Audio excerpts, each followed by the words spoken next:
Knowledge is not power. Power is power. You see, knowledge is only potential power until it's put to action, when then becomes power. Because power is about your ability to act, not how much you can talk about it, but how much you actually put it to use. And so this week's iVlogs episode is dedicated to keeping it real. Keeping it real means that you're taking best decisions that you can make about any given circumstance and applying them.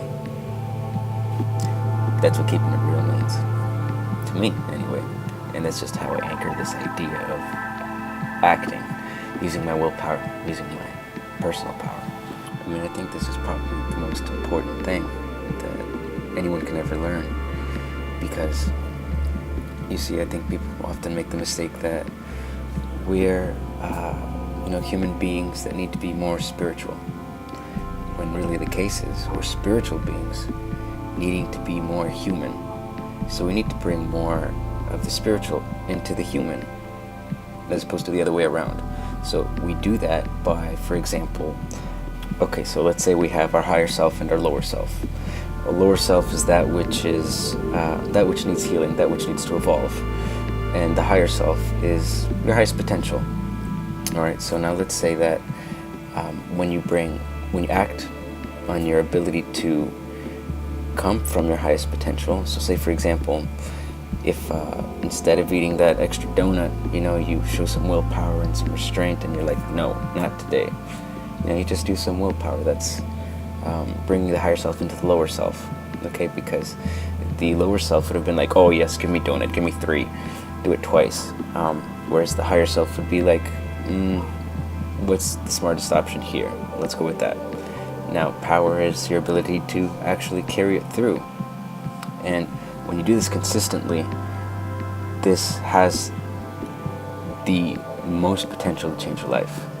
In fact, I think this is the only thing that will ever change it in such a way that's worthwhile. So, now, recently in my life, this has been an occurring theme. And I've been really trying to find out how to harness my own power so that I can use it more effectively. Because here we are connected to this limitless supply of it, but we need to find out how to use more of it and have it work for us. So the first step,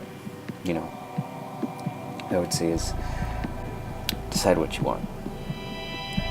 What do you want from this? And I want you to do that with everything in your life. Before you do anything, ask yourself, what do you want from this? This will help you be more clear and thus allow your brain and your subconscious mind to respond more clearly. So when you're clear about what you want out of every circumstance, you're more likely to get it. Okay, because now your mind is looking for it. The moment you make the decision about what you want, the moment you decide what's important, your brain will focus on it. So it will bypass anything that is not in alignment with this decision that you made, and it will only look for things that support it. So say for example, you're trying to lose weight. Make the decision that this is what you want. Okay? This is what you want. So now what we're going to do is come up with a strategy. This is step number 2. Now we need a strategy. Now, the success formula is very simple. There's nothing complicated about it. I mean, you figure out what you want, pick a formula, a strategy, a means, a program, proven way that works, and you just stick to it. I mean, how many workout plans are there out there? How many diet plans are out there? I mean, there's many things that you can just Google that have been proven to work that are really simple ways of doing it. And it's not learning more ways to do it. It's just, pick one and stick to it for 30 days. Can you do that? I mean, that's the trick. That's where you have to really discipline yourself, because what happens is we've built this old momentum, okay, based on old patterns, old conditioning, old programming that has, kind of, in a sense, been forced upon us because of our upbringings, our environments, our families, whatever, you know, our cultures. So the idea is to become our own person. You know, we don't want to be inauthentic. We don't want to be something that someone else told us to be. We want to be us, and we want to decide who we want to be. So let's call this the old momentum. We have an old momentum that we've built up from old patterns, old experiences, old habits, and unconsciously these are going on in several areas of our lives, different aspects of our lives. And the process of evolution, our jobs now as creators, is to look at with an honest eye at every aspect of our life and, you know, decide what can we do to improve, you know, where can we experience more fulfillment, because it's about balancing all aspects of the self, not just focus on the body, or just focus on the mind, or just focus on spirit.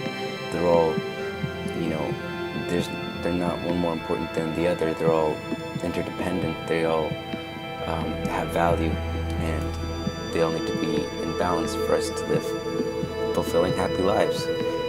If you were to consistently try and get 1% better at something every day for a year, it sounds like you would get 365% better, right? Okay, well, let's think of it more conceptually. When you take consistent action towards something, you're using your willpower, which is what evolving is all really about, because it's easy to do what we're used to, but it's difficult to do things that are better replacements for that easy thing. Whether it's overeating for emotional reasons, whether it's addictive habits that help you escape, whether it's anger issues, all of this can be corrected by just exercising your willpower. So, for example, if it's anger, if you know that not reacting in anger outwardly, I mean, by all means feel angry, feel the anger, but I mean, don't use it to hurt anyone, just allow it to pass through you. If you can do that consistently, every time that you feel anger arising in you, that'll be gone. That'll be so gone, and you'll just totally flip the switch, and you'll reap the abundance that was preventing you from. And that's the beauty of it. Just the same way where, for example, if you work out like consistently for long enough, your body will get addicted to working out and will actually enjoy that process. You see, we're creatures of habit, and it's about whether we use this for a positive or a negative reason. And this comes down to our free will and what we want to do with it. And you know, this will say a lot about us. This will say a lot about who we are and what we value. And so it's important to check these things so that way you're in alignment with your highest values and your highest self and your highest potential. So let's say you know, you consistently work on this anger issue and not letting it control you every time you feel that emotion surging. In the same way that your body can be addicted to working out, and enjoy it, you can get addicted to not being angry and enjoy it, if that makes sense. I'm sorry, I'm not here to put it elegantly, I'm just trying to help you get the point. So it's the same thing with anything. You take consistent, you know, action towards learning an instrument little bit by every day. Hey, man, if you stay at it consistently, that in no time will be, you know, a really good skill that you've developed. So you don't need more information. You need to use your personal power to take action in the direction you want to go. Apply what you know. That's power. So now the important thing is building momentum, because now we have to build a new momentum to replace the old one. And when you build enough momentum, this new positive momentum will just override the old one, and you'll just be a totally new person. And you can do this every 30 days if you want. I mean, it really comes down to how willing you are, how driven you are, how passionate you are about changing and making a difference. I mean, if you're feeling dissatisfied with your life, that's great. I hope you feel even more dissatisfied until you get to the point where you just can't take it and you have to make a change. Because sometimes that's the point we've got to get to, but you don't have to. And this is what I want to tell you. You don't have to wait until you hit rock bottom. You can start changing now. And if you do, you'll avoid yourself a lot of hurt. You'll avoid having to fall flat on your face if you just take this wisdom and use it now and start applying it. You don't have to be in the dumps. You don't have to be, rock bottom for you to kind of realize and wake up, oh shit, I can do something about my life. This is the beauty of sharing our experiences. When we learn from each other and we apply what we learn, we actually save a lot of time, save a lot of, energy, and save ourselves from having to go through a lot of pain. I mean, growing can be a very gentle, enjoyable process. It doesn't have to be traumatic. So, the sooner you apply this, the better it will be for you and everyone around you. I mean, how much longer do you want to delay your happiness? How much longer do you want to be miserable?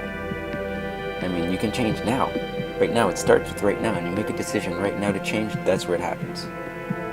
Not later, not sometime. They say, the road to sometime leads to a place called nowhere. So, now is all you have. What are you going to do with it?